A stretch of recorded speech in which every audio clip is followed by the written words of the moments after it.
Joining me now here in New York is Ben Rhodes, former Deputy National Security Advisor to President Obama. This is complicated, right? Yeah.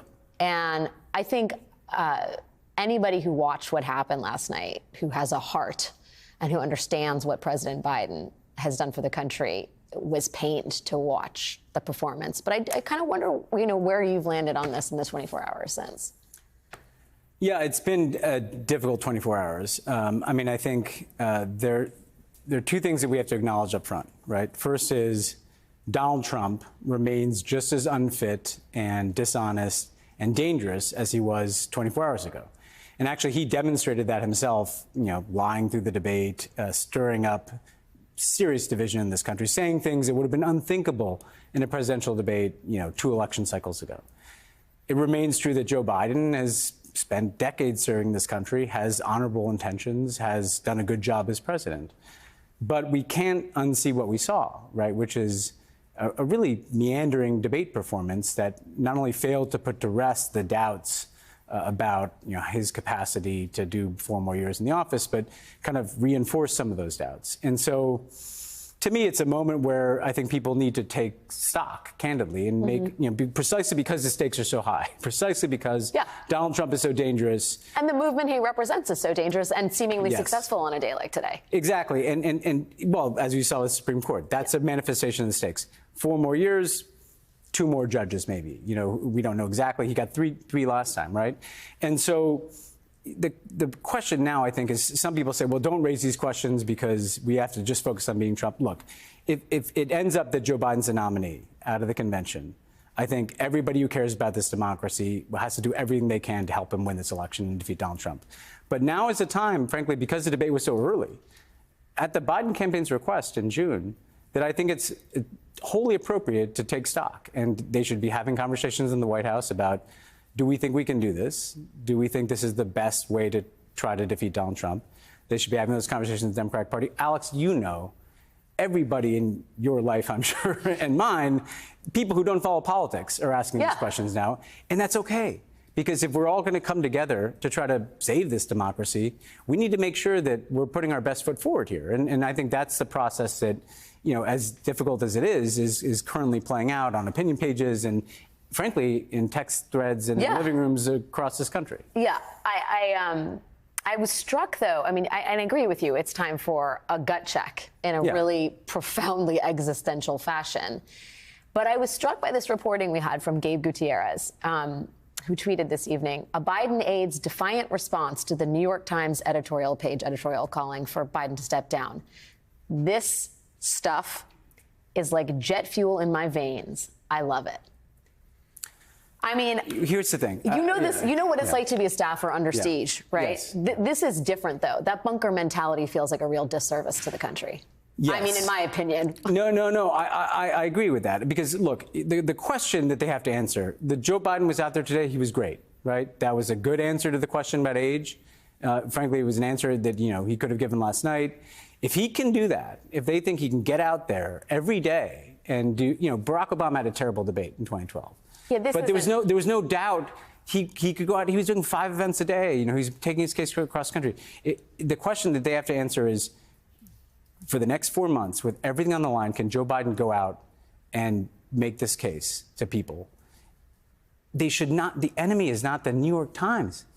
What they have to recognize is people are raising these questions, including the New York Times, because they want to beat Trump. It's not because they don't have concerns about, they don't like Joe Biden or something.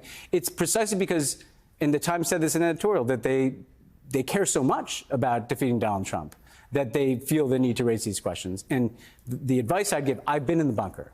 I think I've probably yelled at you, Alex, when I was in the bunker, right? It's okay. We're still friends. We're still friends, right? I know I've done all those things, but this is not the right approach. To kind of scold people and to dismiss people and basically... And you say you always underestimate Joe Biden. And to accuse people of not caring about beating Trump. No, we all care about this. And frankly, what they need to be doing is trying to, if they're going to stick with this, they got to wrap their arms around everybody and say, let's do this together, instead of making the enemy, the media or, people that they don't like, things that they see online. Like, this is the coalition that is going to have, this is the democracy coalition. And attacking your own coalition is not the right way to go here.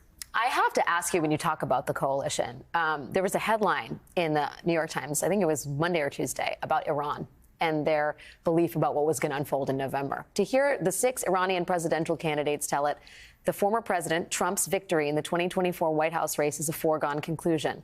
The urgent question facing Iranian voters as they go to the polls on Friday, they say, is who is best suited to deal with Trump. There's an extensive article in The Atlantic saying most of Western Europe believes that Trump will win in November. I'm sure Netanyahu believes certain things about who will win in November as well. There are key points in the global community. The global community is watching this, and the global community was probably watching last night or looked at the headlines today. What are the implications? I mean, you understand sort of America's role in the world. Yeah. First of all, I think it's actually overpriced in that Trump is winning. I mean, what people forget, I've been in Europe and Asia in the last few months, and it is widely believed that that's the case there. And actually, I was making the case to them, look, it's going to come down to a few states. It's going to be close. It's going to matter how it ends. It's going to matter how strong each candidate closes. I think the challenge to your question, though, is mainly around people like Netanyahu and Putin, right? The people that have a tremendous amount of interest in wanting Donald Trump to win and having a capacity to affect global events in ways, whether it's election interference in this country from Russia or whether it's the nature of how the conflict goes in Gaza. Netanyahu's coming here in a month, what he says in front of Congress. I do think that one thing to watch that is worrying to me is particularly what these two leaders, Netanyahu and Putin, but there are others as well who have some influence on how things look around the world leading to the election, what they can do to be spoilers here. And you know, that's just another reality that we're going to have to contend with.